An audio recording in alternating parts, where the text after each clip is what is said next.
ಕಡಿಮೆ ಸಿಬಿಲ್ ಸ್ಕೋರ್ ನಿಂದ ಸಾಲ ಕ್ರೆಡಿಟ್ ಕಾರ್ಡ್ ಅಪ್ಲಿಕೇಶನ್ ರಿಜೆಕ್ಟ್ ಆಗ್ತಾ ಇದೆಯಾ? ಇನ್ನು ಮುಂದೆ ಆಗಲ್ಲ. SBM Z ಕ್ರೆಡಿಟ್ ಕಾರ್ಡ್ ಬಳಸಿ ಈಸಿಯಾಗಿ ಕ್ರೆಡಿಟ್ ಸ್ಕೋರ್ ಅನ್ನ 750 ಗಿಂತ ಜಾಸ್ತಿ ಮಾಡ್ಕೋಬಹುದು. ಇದೊಂದು FD ಆಧಾರಿತ ಕಾರ್ಡ್. UPI ಬಳಸಿ ಕ್ರೆಡಿಟ್ ಕಾರ್ಡ್ ಬ್ಯಾಲೆನ್ಸ್ ಅನ್ನ ಖರ್ಚು ಮಾಡಬಹುದು. FD ಗೆ RBI ಗ್ಯಾರಂಟಿಯೊಂದಿಗೆ 7% ಇಂಟ್ರೆಸ್ಟ್ ಕೂಡ ಸಿಗುತ್ತೆ. 30 ದಿನದಲ್ಲೇ ಕ್ರೆಡಿಟ್ ಸ್ಕೋರ್ ನಲ್ಲಿ ಇಂಪ್ರೂವ್ಮೆಂಟ್ ಕೂಡ ನೋಡಬಹುದು. ಡಿಸ್ಕ್ರಿಪ್ಷನ್ ಹಾಗೂ ಪಿನ್ ಕಾಮೆಂಟ್ ನಲ್ಲಿರೋ ಲಿಂಕ್ ಮೂಲಕ Z ಆಪ್ ಡೌನ್ಲೋಡ್ ಮಾಡಿ.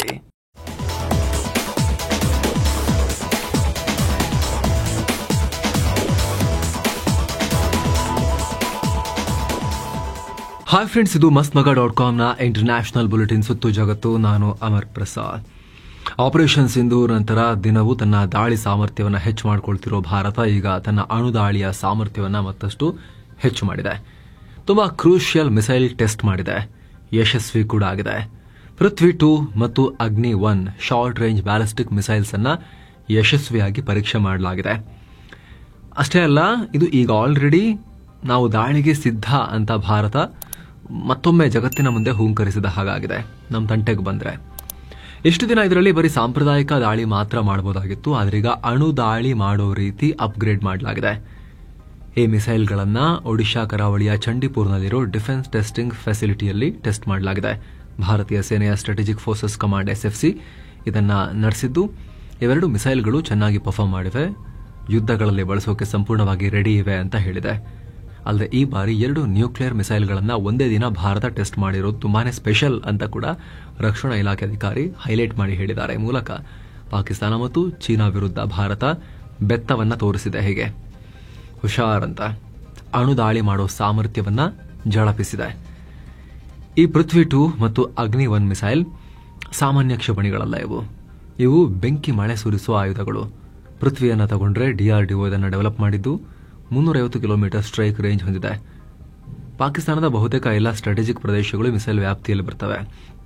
ಸುಮಾರು 500ರಿಂದ 1000 ಕೆಜಿಯಷ್ಟು ಪೆಲೋಡ್ ಹೊತ್ತೊಯ್ಯುವ ಶಕ್ತಿ ಇದ್ದು, ಬರೀ 10 ಮೀಟರ್ ಸರ್ಕ್ಯುಲರ್ ಎರರ್ ಪ್ರಾಬಬಲ್ ಅಕ್ಯುರಸಿಯನ್ನು ಹೊಂದಿದೆ. ಅಂದರೆ ಮಿಸೈಲ್ ತನ್ನ ಉದ್ದೇಶಿತ ಗುರಿಯ 10 ಮೀಟರ್ ಒಳಗಡೆ ಸ್ಟ್ರೈಕ್ ಮಾಡೋ ಸಾಮರ್ಥ್ಯ ಹೊಂದಿದೆ. ಬ್ಯಾಲಿಸ್ಟಿಕ್ ಮಿಸೈಲ್ಗಳಲ್ಲಿ ಇದು ಬೆಸ್ಟ್ ರೇಂಜ್. ಅಣುದಾಳಿ ಮಾಡೋಕೆ ಬಳಸುವ ಮಿಸೈಲ್ಗಳಲ್ಲಿ ಇದು ಬಹಳ ಹೈಲಿ ಅಕ್ಯುರೇಟ್. ಯಾಕಂದ್ರೆ ಅಣುದಾಳಿಯನ್ನ ಸರ್ಜಿಕಲ್ ಸ್ಟ್ರೈಕ್ ಮಾಡಕ್ಕೆ ಯೂಸ್ ಮಾಡೋದಿಲ್ಲ, ದೊಡ್ಡ ಪ್ರದೇಶವನ್ನ ವಿಧ್ವಂಸ ಮಾಡಕ್ಕೆ ಯೂಸ್ ಮಾಡೋದು. 10 ಮೀಟರ್ ದೊಡ್ಡ ವಿಚಾರ ಅಲ್ಲ. ಜೊತೆಗೆ ಇದರ ವೇಗ ಮ್ಯಾಕ್ 7 ಶಬ್ದಕ್ಕಿಂತ 7 ಪಟ್ಟು ವೇಗದಲ್ಲಿ ನುಗ್ಗುತ್ತೆ. ಪ್ರತಿ ಗಂಟೆಗೆ 8645 ಕಿಲೋಮೀಟರ್ ಕ್ರಮಿಸುತ್ತೆ. ಸೊ ಭಾರತದ ಗಡಿ ಭಾಗದಿಂದ ಪಾಕಿಸ್ತಾನದ ಲಾಹೋರ್, ಇಸ್ಲಾಮಾಬಾದ್, ಕರಾಚಿ ಹಾಗೆ ಚೀನಾದ ಟಿಬೆಟ್ನಲ್ಲಿರೋ ಸೀಕ್ರೆಟ್ ನೆಲೆಗಳನ್ನ ಕೂಡ ಬರೀ ಪೃಥ್ವಿನ ಹೊಡೆದಾಕುತ್ತೆ. ಇನ್ನು ಅಗ್ನಿಗೆ ಬನ್ನಿ. ಅಗ್ನಿ 1 ನ್ಯೂಕ್ಲಿಯರ್ ಮಿಸೈಲ್ ಬಗ್ಗೆ ಹೇಳಬೇಕು ಅಂದ್ರೆ ಇದನ್ನ DRDO ಡೆವಲಪ್ ಮಾಡಿರೋದು. 1999ರ ಕಾರ್ಗಿಲ್ ಯುದ್ಧ ಬಳಿಕ ಭಾರತಕ್ಕೆ ಮೀಡಿಯಂ ರೇಂಜ್ ಮಿಸೈಲ್ ಅಗತ್ಯ ಬಂದಾಗ ಇದನ್ನ ಡೆವಲಪ್ ಮಾಡಲಾಯಿತು.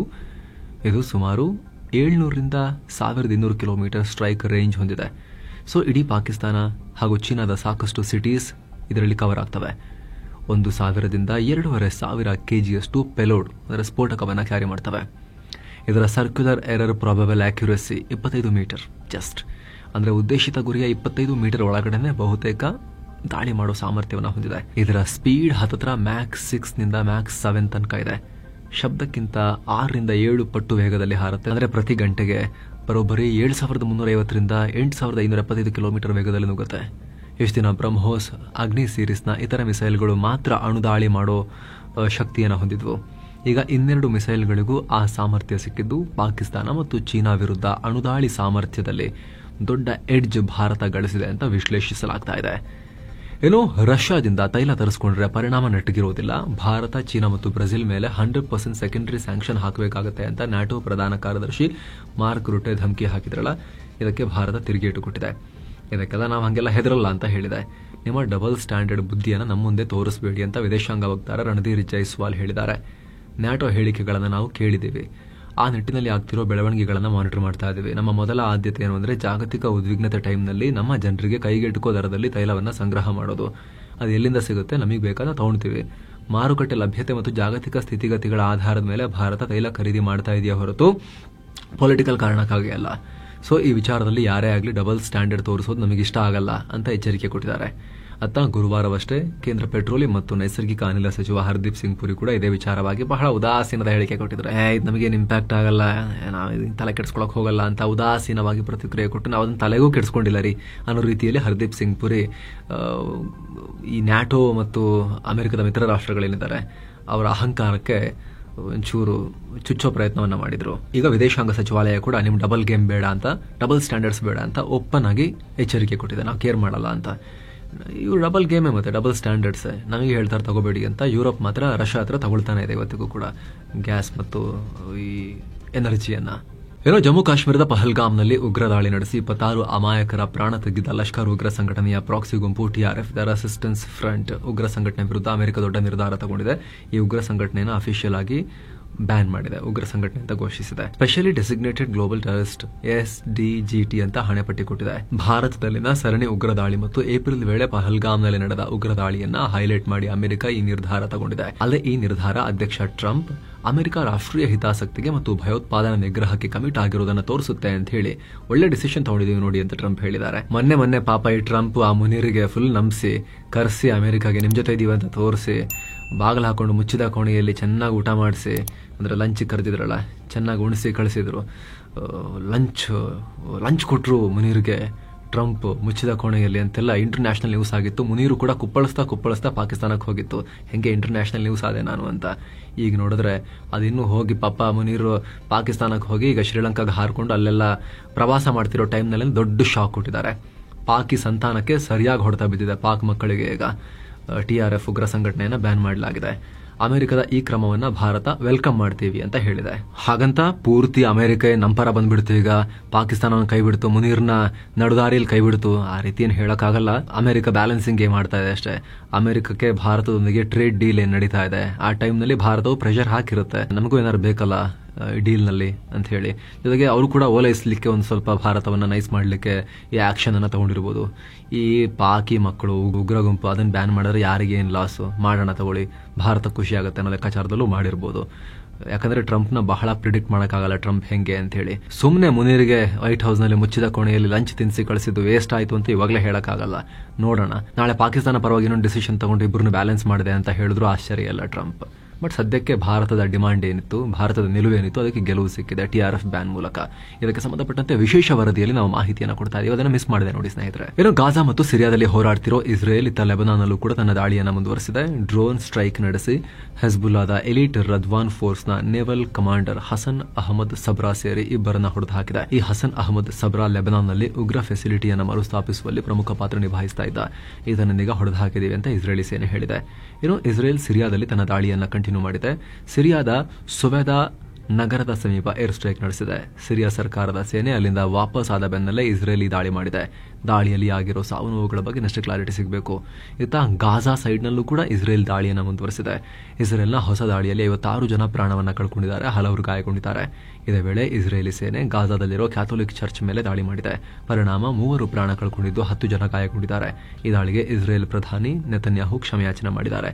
ಮಿಸ್ಟೇಕ್ ಆಗಿ ದಾಳಿ ಆಗಿದೆ ಅಂತ ಹೇಳಿದ್ದಾರೆ, ಒಪ್ಪಿಕೊಂಡಿದ್ದಾರೆ. ಈ ದಾಳಿಗೆ ಪೋಪ್ ಲಿಯೋ 14 ಖಂಡನೆ ವ್ಯಕ್ತಪಡಿಸಿದ್ದಾರೆ. ಗಾಜಾದಲ್ಲಿ ಶೀಘ್ರ ಕದನ ವಿರಾಮ ಆಗಬೇಕು ಅಂತ ಆಗ್ರಹ ಕೂಡ ಮಾಡಿದ್ದಾರೆ. ರಷ್ಯಾ ಯುಕ್ರೇನ್ ಯುದ್ಧ ತೀವ್ರಗೊಂಡಿರೋ ಹೊತ್ತಲ್ಲಿ ರಷ್ಯಾ ಕಡೆಯಿಂದ ದೊಡ್ಡ ಹೇಳಿಕೆ ಬಂದಿದೆ. ಅಮೆರಿಕ ಯುಕ್ರೇನ್ಗೆ ಶಸ್ತ್ರಾಸ್ತ್ರ ಸಪ್ಲೈ ಮಾಡುತ್ತೆ ಅಂತ ಟ್ರಂಪ್ ಹೇಳಿದ ಬೆನ್ನಲ್ಲೇ ರಷ್ಯಾ ಯುಕ್ರೇನ್ಗೆ ನ್ಯೂಕ್ಲಿಯರ್ ಬೆದರಿಕೆ ಹಾಕಿದೆ. ರಷ್ಯಾದ ನ್ಯೂಕ್ಲಿಯರ್ ಪಾಲಿಸಿ ಈಗಲೂ ಆಕ್ಟಿವ್ ಆಗಿದೆ. ರಷ್ಯಾದ ಪರಮಾಣು ನೀತಿಗಳು ಈಗಲೂ ಕೂಡ ಅನ್ವಯಿಸುತ್ತೆ ಅಂತ ರಷ್ಯಾ ವಕ್ತಾರ ಡಿಮಿಟ್ರಿ ಪೆಸ್ಕೋವ್ ಹೇಳಿದ್ದಾರೆ. ರಷ್ಯಾದ ಅಣ್ವಸ್ತ್ರಗಳು ಬರೀ ಅಣ್ವಸ್ತ್ರ ಇರೋ ರಾಷ್ಟ್ರಗಳ ವಿರುದ್ಧ ಮಾತ್ರ ಅಲ್ಲ, ಅಣುಶಕ್ತ ರಾಷ್ಟ್ರ ಹಿಂದೆ ನಿಂತು ಅಣ್ವಸ್ತ್ರ ಅಲ್ಲದ ರಾಷ್ಟ್ರಕ್ಕೆ ಸಪೋರ್ಟ್ ಮಾಡಿದಾಗಲೂ ಕೂಡ ನಾವು ಪರಮಾಣು ಆಯ್ಕೆಯನ್ನು ನೋಡಬೇಕಾಗುತ್ತೆ ಅಂತ ಎಚ್ಚರಿಕೆ ಕೊಟ್ಟಿದ್ದಾರೆ. ಅದರ ಅರ್ಥ ಏನು ಅಂದ್ರೆ, ಯುಕ್ರೇನ್ ಹತ್ರ ಅಣ್ವಸ್ತ್ರ ಇಲ್ಲಾಂದ್ರೆ ನಾವು ಬಳಸಲ್ಲ ಅಂತಲ್ಲ, ಯುಕ್ರೇನ್ ಹತ್ರ ಇಲ್ಲದೆ ಇರ್ಬೋದು. ಆದ್ರೆ ಯುಕ್ರೇನಿಗೆ ಸಪೋರ್ಟ್ ಮಾಡ್ತಿರೋರು, ಹಿಂದೆ ನಿಂತು ನಮ್ಮ ಜೊತೆ ಪ್ರಾಕ್ಸಿ ಯುದ್ಧ ಮಾಡ್ತಿರೋರು ಅಣುಶಕ್ತ ರಾಷ್ಟ್ರಗಳಲ್ವೇ. ಯುರೋಪಿಯನ್ ಅಮೆರಿಕದ ಮಿತ್ರರು, ಫ್ರಾನ್ಸ್, ಆಮೇಲೆ ಬ್ರಿಟಿಷರು, ಆಮೇಲೆ ಅಮೆರಿಕನ್ಸ್, ಇವರೆಲ್ಲ ಅಣುಶಕ್ತರೇ ಅಲ್ವೇ. ಅವರು ಸಪೋರ್ಟ್ ಮಾಡಿದ್ರು ಕೂಡ ನಾವು ಅಣು ಆಯ್ಕೆಯನ್ನು ಪರಿಗಣಿಸಬೇಕಾಗುತ್ತೆ ಅನ್ನೋ ಬೆದರಿಕೆ ಕೊಟ್ಟಿದ್ದಾರೆ. ಅಮೆರಿಕದಲ್ಲಿ ಎಪ್ಸ್ಟೈನ್ ಫೈಲ್ಸ್ ವಿಚಾರ ಮತ್ತೆ ಕೋಲಾಹಲಕ್ಕೆ ಕಾರಣವಾಗಿದೆ. ಈಗ ಇದೇ ವಿಚಾರವಾಗಿ ಅಮೆರಿಕ ಅಧ್ಯಕ್ಷ ಟ್ರಂಪ್ ಅಲ್ಲಿನ ವಾಲ್ ಸ್ಟ್ರೀಟ್ ಜರ್ನಲ್ ಮಾಧ್ಯಮದ ವಿರುದ್ಧ ಕೇಸ್ ಹಾಕ್ತೀನಿ ಅಂತ ಬೆದರಿಕೆ ಹಾಕಿದ್ದಾರೆ. ಈ ವಾಲ್ ಸ್ಟ್ರೀಟ್ ವರದಿ ಪ್ರಕಾರ ಲೈಂಗಿಕ ಪ್ರಕರಣದ ಆರೋಪಿ ಜೆಫ್ರಿ ಎಪ್ಸ್ಟೈನ್ 50ನೇ ವರ್ಷದ ಬರ್ತ್ಡೇಗೆ ಟ್ರಂಪ್ ಒಂದು ಲೆಟರ್ ಬರೆದಿದ್ರು. ಅದರಲ್ಲಿ ಟ್ರಂಪ್ ಅಶ್ಲೀಲ ಕಾಮೆಂಟ್ಗಳನ್ನು ಉಲ್ಲೇಖ ಮಾಡಿದ್ದಾರೆ. ಬೆತ್ತಲೆ ಮಹಿಳೆಯ ಚಿತ್ರ ಬಿಡಿಸಿ ಅಶ್ಲೀಲ ಸಂದೇಶಗಳನ್ನು ಟೈಪ್ ಮಾಡಿ ತಮ್ಮ ಸೈನ್ ಹಾಕಿದ್ದಾರೆ ಅಂತ ವಾಲ್ ಸ್ಟ್ರೀಟ್ ವರದಿಯಲ್ಲಿದೆ. ಆದರೆ ಚಿತ್ರವನ್ನ ವಾಲ್ ಸ್ಟ್ರೀಟ್ ಪಬ್ಲಿಷ್ ಮಾಡಿಲ್ಲ, ಆದ್ರೆ ನಾವಿದನ್ನ ರಿವ್ಯೂ ಮಾಡಿನೇ ವರದಿ ಮಾಡ್ತಿರೋದು ಅಂತ ಆ ಮಾಧ್ಯಮ ಹೇಳಿದೆ. ಇದಕ್ಕೆ ಸಿಟ್ಟಾಗಿರೋ ಟ್ರಂಪ್ ವಾಲ್ ಸ್ಟ್ರೀಟ್ ಜರ್ನಲ್, ಅದರ ಮಾತೃ ಸಂಸ್ಥೆ ನ್ಯೂಸ್ ಕಾಪ್ ಮತ್ತು ಅದರ ಮಾಲೀಕ ರೂಪರ್ಟ್ ಮುರ್ಡಾಕ್ ಮೇಲೆ ಕೇಸ್ ಹಾಕ್ತೀನಿ ಅಂತ ಬೆದರಿಕೆ ಹೊಡಿದ್ದಾರೆ. ಅಲ್ಲದೆ ಈ ಲೆಟರ್ ಫೇಕ್, ಇದು ವಾಲ್ ಸ್ಟ್ರೀಟ್ ಜರ್ನಲ್ ಕಟ್ಟಿರೋ ಸುಳ್ಳು ಕತೆ ಅಂತ ಹೇಳಿದ್ದಾರೆ. ಇನ್ನೊಂದು ಕಡೆ ಜೆಫ್ರಿ ಎಪ್ಸ್ಟೈನ್ ಫೈಲ್ಸ್ ಬಿಡುಗಡೆ ಮಾಡಿ ಅಂತ ಡೆಮೊಕ್ರಾಟ್ಸ್ ಮತ್ತು ರಿಪಬ್ಲಿಕನ್ ಪಾರ್ಟಿಯಲ್ಲೂ ಕೂಡ ಮಾಘಾ ಸಪೋರ್ಟರ್ಸ್ ಏನಿದ್ದಾರೆ, ಟ್ರಂಪ್ರ ಗ್ಯಾಂಗ್ ಏನಿದೆ, ಅಲ್ಲೂ ಕೂಡ ಆಗ್ರಹ ಜಾಸ್ತಿ ಆಗಿದೆ, ರಿಲೀಸ್ ಮಾಡಿ ಸತ್ಯ ಏನಂತ ಗೊತ್ತಾಗಬೇಕು ಅಂತ. ಇದಕ್ಕೆ ಟ್ರಂಪ್ ಅಮೆರಿಕದ ಅಟಾರ್ನಿ ಜನರಲ್ ಪಾಮ್ ಬೋಂಡಿ ಅವರಿಗೆ ಕೋರ್ಟ್ನಿಂದ ಅನುಮತಿ ಕೇಳಿ ಜೆಫ್ರಿ ಎಪ್ಸ್ಟೈನ್ಗೆ ಸಂಬಂಧಪಟ್ಟ ಎಲ್ಲ ಫೈಲ್ಗಳನ್ನು ಬಿಡುಗಡೆ ಮಾಡುವಂತೆ ಸೂಚನೆ ಕೂಡ ಕೊಟ್ಟಿದ್ದಾರೆ. ಪಾಕ್ನಲ್ಲಿ ಧಾರಾಕಾರ ಮಳೆ ಸುರಿದು ಪ್ರವಾಹ ಪರಿಸ್ಥಿತಿ ಉಂಟಾಗಿದೆ. ಅಲ್ಲಿನ ಪಂಜಾಬ್ ಪ್ರಾಂತ್ಯದಲ್ಲಿ ಮನೆಗಳ ಕುಸಿತ ಮತ್ತು ವಿದ್ಯುತ್ ಅವಘಡಗಳಿಂದ ಒಂದೇ ದಿನದಲ್ಲಿ ಕನಿಷ್ಠ 63 ಜನ ಪ್ರಾಣ ಕಳೆದುಕೊಂಡಿದ್ದಾರೆ.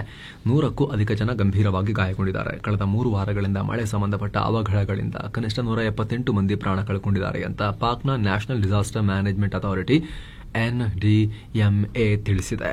ಇನ್ನು ಅಮೆರಿಕದ ಸೆನೆಟ್ ಬರೋಬ್ಬರಿ $9 ಬಿಲಿಯನ್ ಬಜೆಟ್ ಕಡಿತಕ್ಕೆ ಅನುಮೋದನೆ ಕೊಟ್ಟಿದೆ. ಅಧ್ಯಕ್ಷ ಟ್ರಂಪ್ರ ವಿನಂತಿಯ ಮೇರೆಗೆ ಸೆನೆಟ್ನಲ್ಲಿ 51-48 ಮತಗಳಿಂದ ಈ ಬಜೆಟ್ ಕಡಿತಕ್ಕೆ ಅನುಮೋದನೆ ಸಿಕ್ಕಿದೆ. ಈ ಬಜೆಟ್ ಕಡಿತದಿಂದ ಪಬ್ಲಿಕ್ ಬ್ರಾಡ್ಕಾಸ್ಟಿಂಗ್ ಮತ್ತು ವಿದೇಶಿ ನೆರವು ಕಾರ್ಯಕ್ರಮಗಳ ಮೇಲೆ ಪರಿಣಾಮ ಬೀರಲಿದೆ. ಇನ್ನೊಂದು ಕಡೆ ಚೀನಾ ತನ್ನ ಎಲೆಕ್ಟ್ರಿಕ್ ವೆಹಿಕಲ್ ಬ್ಯಾಟರಿ ಟೆಕ್ನಾಲಜಿಯನ್ನ ರಫ್ತು ಮಾಡುವ ವಿಚಾರವಾಗಿ ಹೊಸ ನಿರ್ಬಂಧವನ್ನ ಜಾರಿಗೆ ತಂದಿದೆ. ಜಾಗತಿಕವಾಗಿ ಇವಿ ಬ್ಯಾಟರಿ ಕ್ಷೇತ್ರದಲ್ಲಿ ತನ್ನ ಡಾಮಿನೆನ್ಸ್ ಉಳಿಸಿಕೊಳ್ಳೋಕೆ ಚೀನಾ ಮುಂದಾಗಿದ್ದು, ಟೆಕ್ನಾಲಜಿ ರಫ್ತಿಗೆ ಚೀನಾ ಸರ್ಕಾರ ಹೊರಡಿಸಿರೋ ಲೈಸೆನ್ಸ್ ಕಡ್ಡಾಯ ಅಂತ ಹೇಳಿದೆ. ಚೀನಾದ ವಾಣಿಜ್ಯ ಇಲಾಖೆ ಈ ಆದೇಶ ಹೊರಡಿಸಿದೆ. ಸೊ ಫ್ರೆಂಡ್ಸ್, ಇದಾಗಿತ್ತು ಇವತ್ತಿನ ಜಗತ್ತಿನ ಸುತ್ತಾಟ. ಮತ್ತೆ ಭೇಟಿಯಾಗ್ತಿರೋಣ. ನಮಸ್ತೆ.